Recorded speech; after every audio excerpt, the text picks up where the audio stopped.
और ये म्यूज़ियम के दृश्य आप देख रहे हैं जहाँ पर इन महान विभूतियों के जीवन के प्रसंगों को, इनकी शिक्षाओं को, इनकी जीवन यात्रा को संजोया गया है। ये वो विरासत है जो कि बेहद दुर्लभ है, जो बेहद कीमती है और जो हमें विकास के साथ आगे बढ़ने के लिए एक आधार देती है। अपने आधार को, अपनी जड़ों को नहीं भूलना चाहिए। उन्हें याद करते हुए, उनसे संकल्प लेते हुए हमें आगे बढ़ना चाहिए, प्रधानमंत्री कहते हैं, और यही इस म्यूज़ियम में दिखाई देता है। ये म्यूज़ियम कमल के आकार का है, बेहद महत्वपूर्ण है और इसमें डॉक्टर श्यामा प्रसाद मुखर्जी, पंडित दीनदयाल उपाध्याय और पूर्व प्रधानमंत्री अटल बिहारी वाजपेयी की जीवन यात्रा संजोई गई है और उसी यात्रा को, उसी विरासत को राष्ट्र को समर्पित करते हुए प्रधानमंत्री नरेंद्र मोदी राष्ट्र प्रेम के, राष्ट्र निर्माण के और राष्ट्र निर्माण में किस तरह से अपना सर्वस्व अर्पित किया जाता है, उन आदर्शों को न केवल संजोते हुए बल्कि जन साधारण है जो राष्ट्र है उसको अर्पित करते हुए प्रधानमंत्री नरेंद्र मोदी देश निर्माण में अपना सर्वस्व देने वाले स्वतंत्र भारत की महान हस्तियों के जीवन, आदर्शों और स्थायी विरासत को इस म्यूज़ियम में संजोया गया है। कमल के आकार में निर्मित अत्याधुनिक संग्रहालय है जो विरासत भी, विकास भी इसका साक्षात उदाहरण है। भारत की राष्ट्रीय यात्रा और जो दूरदर्शी हमारे जननायक रहे हैं, नेता रहे हैं, उनके सम्मान में उनके प्रेरक प्रसंगों को उन्नत डिजिटल और इमर्सिव टेक्नोलॉजी के माध्यम से इसमें दिखाया गया है। तो हमारी विरासत को किस तरह से विकास से जोड़ा जाए, किस तरह से जो हमारी विरासत है वो हमें संदेश देती है कि राष्ट्र निर्माण की दिशा में किस तरह से आगे बढ़ा जाए। उन प्रेरक व्यक्तित्वों की याद में, उनके स्मरण में, उनके शिक्षाओं को लेते हुए और ये भारत माता की प्रतिमा पर पुष्प अर्पित करते हुए प्रधानमंत्री नरेंद्र मोदी, प्रधानमंत्री का दौरा बेहद अहम, जहां पर प्रधानमंत्री ने लखनऊ में राष्ट्रीय प्रेरणा स्थल का उद्घाटन किया जो सदियों तक प्रेरणा का स्रोत बना रहेगा। इसके साथ ही म्यूज़ियम को भी राष्ट्र को समर्पित किया जिसमें जो हमारे देश की महान विभूतियां हैं, उनकी जीवन यात्रा, उनके प्रेरक प्रसंग, उनकी शिक्षाएं, उनके संदेश संग्रहित हैं जन सामान्य के लिए, वर्तमान पीढ़ी के लिए, भावी पीढ़ी के लिए, जो युगों युगों तक दिखाएंगे हमारे जननायकों के योगदान को, उनके व्यक्तित्व को, उनके आदर्शों को अपने जीवन में उतारने के संकल्प को। कमल के आकार का संग्रहालय, प्रधानमंत्री मोदी ने इसका अवलोकन किया और प्रेरणा स्थल पर जो हमारे महानायकों की प्रतिमाएं हैं उनको राष्ट्र को न केवल समर्पित किया बल्कि पुष्पांजलि अर्पित की, अपनी श्रद्धांजलि प्रधानमंत्री नरेंद्र मोदी ने अर्पित की।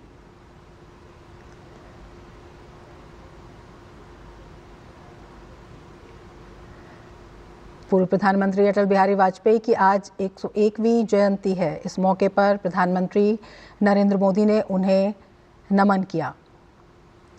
प्रधानमंत्री ने राष्ट्रीय प्रेरणा स्थल को राष्ट्र को समर्पित किया। पीएम मोदी ने एक्स पर एक बेहद खास पोस्ट भी आज की। उन्होंने लिखा कि आदरणीय अटल जी ने अपने जीवन से ये सिद्ध किया है कि श्रेष्ठता पद से नहीं, आचरण से स्थापित होती है और वही समाज को दिशा देती है।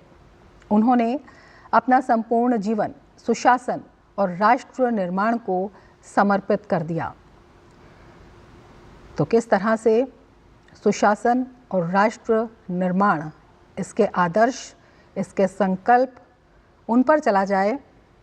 अपने महानायकों की जीवन गाथाओं से प्रेरणा लेते हुए ये दिखाता है राष्ट्र प्रेरणा स्थल, जिसका प्रधानमंत्री नरेंद्र मोदी ने आज अनावरण किया, राष्ट्र को समर्पित किया एक बड़े संदेश के साथ कि किस तरह से व्यक्ति से बड़ा होता है राष्ट्र, और व्यक्तित्व को राष्ट्र की सेवा में समर्पित करना, अपना सर्वस्व अर्पित कर देना।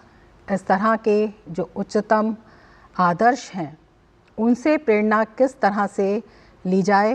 प्रधानमंत्री नरेंद्र मोदी का एक प्रखर संदेश पूर्व पीएम अटल बिहारी वाजपेयी की 101वीं जयंती पर प्रधानमंत्री नरेंद्र मोदी का लखनऊ दौरा अपने आप में बेहद महत्वपूर्ण है। राष्ट्रनायकों को प्रधानमंत्री ने अत्याधुनिक संग्रहालय भी समर्पित किया। इस संग्रहालय का भी प्रधानमंत्री ने अवलोकन किया और राष्ट्रनायकों की प्रतिमाओं पर पुष्पांजलि अर्पित करते हुए प्रधानमंत्री नरेंद्र मोदी संकल्प से किस तरह की सिद्धि होती है, इसका आदर्श प्रस्तुत करते हुए प्रधानमंत्री नरेंद्र मोदी और किस तरह से प्रेरणा ली जाए इन व्यक्तित्वों से, इनके कार्यप्रणाली से, इनकी जीवन गाथा से, ये इस प्रेरणा स्थल पर संजोया गया है। माँ भारती के चरणों में किस तरह से उच्च आदर्शों का पालन करते हुए अपने जीवन को समर्पित किया जाए, जन्म से लेकर विरासत तक लगातार किस तरह से देश सेवा में जुटा जाए, ये प्रेरणा देता है हमारे देश के जो महानायक हैं उनका जीवन। और उसी जीवन से किस तरह से देश प्रेरणा ले, किस तरह से आगे बढ़े, अपनी विरासत पर, अपनी संस्कृति पर गर्व करने के साथ भारत माँ के चरणों में शीश अर्पित कर, प्रेरणा लेने के साथ, एक संकल्प लेने के साथ कि राष्ट्र के लिए जिया जाए और राष्ट्र ही सर्वोपरि है, ये संकल्प सबके द्वारा लिया जाए। ये संदेश, ये संकेत देता है राष्ट्र प्रेरणा स्थल। प्रधानमंत्री मोदी ने लखनऊ में राष्ट्र प्रेरणा स्थल का उद्घाटन किया। प्रधानमंत्री ने 65 फीट ऊंची कांस्य प्रतिमाओं का लोकार्पण किया और ये केवल प्रतिमा नहीं, ये हमारे आदर्श हैं, ये हमारी विरासत है जो राष्ट्र प्रेरणा का संदेश देती है, राष्ट्र प्रेरणा का संकल्प लेने के लिए बाध्य करती है।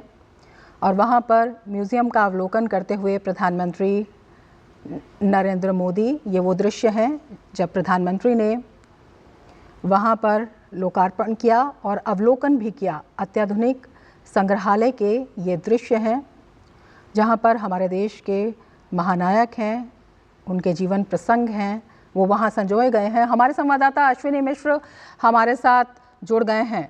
अश्विनी, आज का दिन कितना ख़ास है अगर हम राष्ट्र के लिए प्रेरणा में अपना जीवन, अपना सर्वस्व न्यौछावर करने की बात करते हैं और जो हमारे देश के महानायक हैं उनके जीवन से प्रेरणा लेने की, संकल्प लेने की बात करते हैं?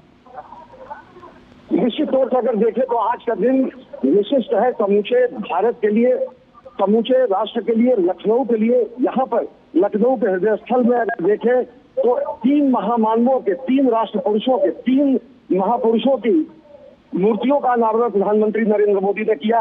डॉक्टर श्यामा प्रसाद मुखर्जी जो कि देश की एकता अखंडता के जननायक रहे, पंडित दीनदयाल उपाध्याय जो कि अंत्योदय के प्रणेता रहे, और साथ ही साथ भारत में वैकल्पिक राजनीति के नींव उन्होंने रखी, और साथ ही साथ अटल बिहारी वाजपेयी जो कि समन्वय, समावेशी राजनीति के समन्वय करता रहे। इन 3 महापुरुषों की प्रतिभा का अनावरण अब से थोड़ी देर पहले प्रधानमंत्री नरेंद्र मोदी ने किया है।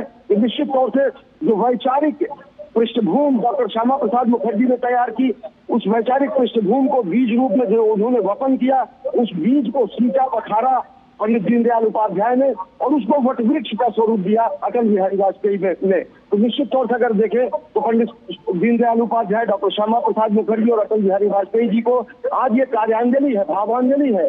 और और ये कहीं ना कहीं निश्चित तौर से देश के लिए बहुत बड़ा प्रेरणा का स्थल होगा।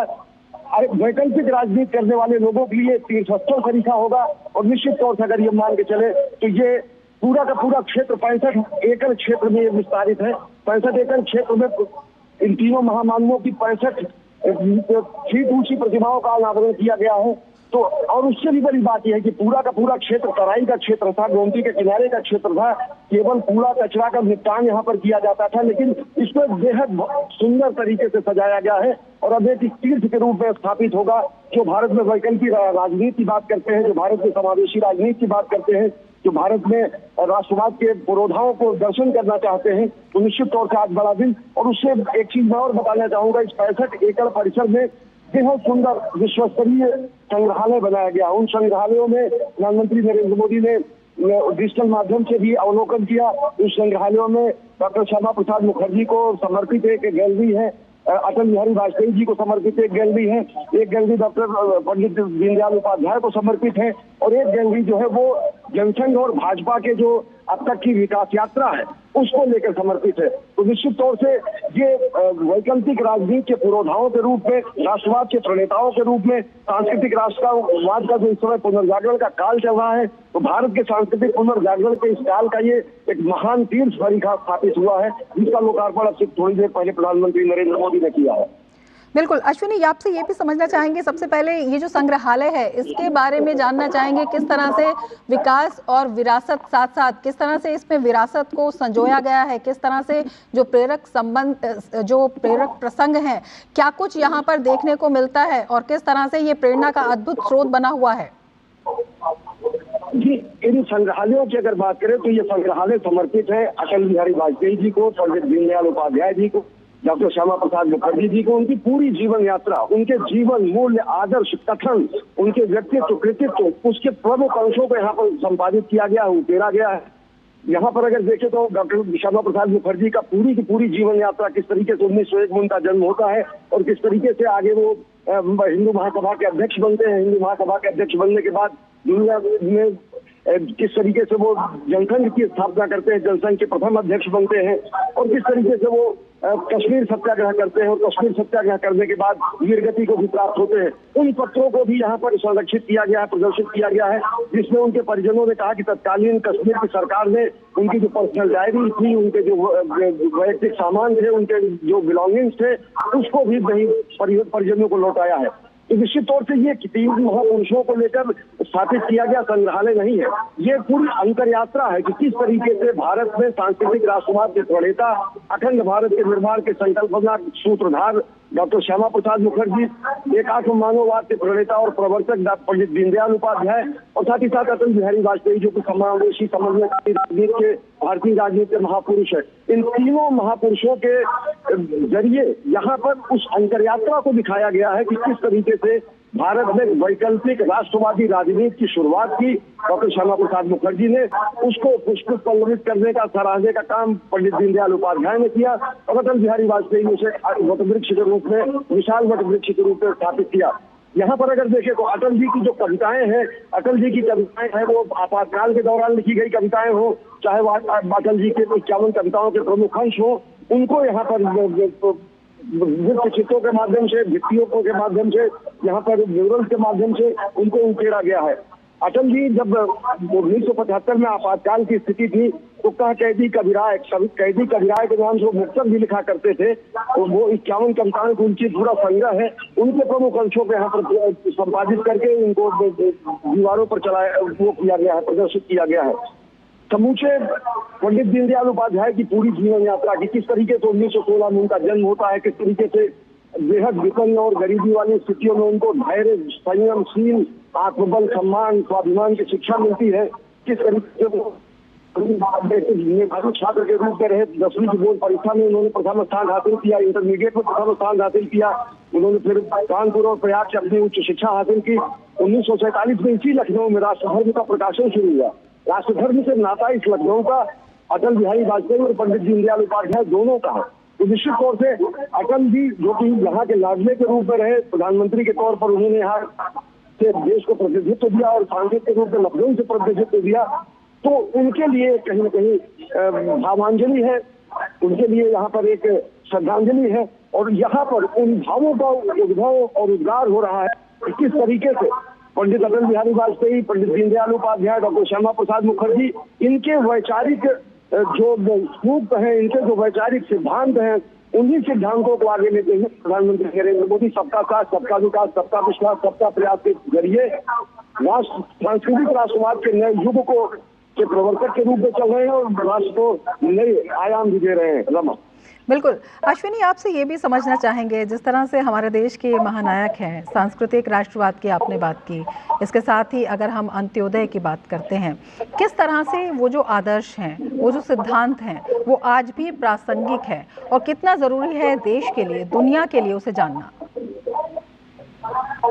निश्चित तौर से दुनिया को अगर देखना है कि किस तरीके से समन्वयवादी समावेशी सोच के साथ नए राष्ट्र का अभ्युदय हो रहा है, तो इस को आकर देख सकता है। दुनिया को अगर देखना है कि भारत किस तरीके से ले रहा है, वो यहाँ आकर 3 महान मानवों की मूर्तियों के नीचे नतमस्तक होकर देख सकता है।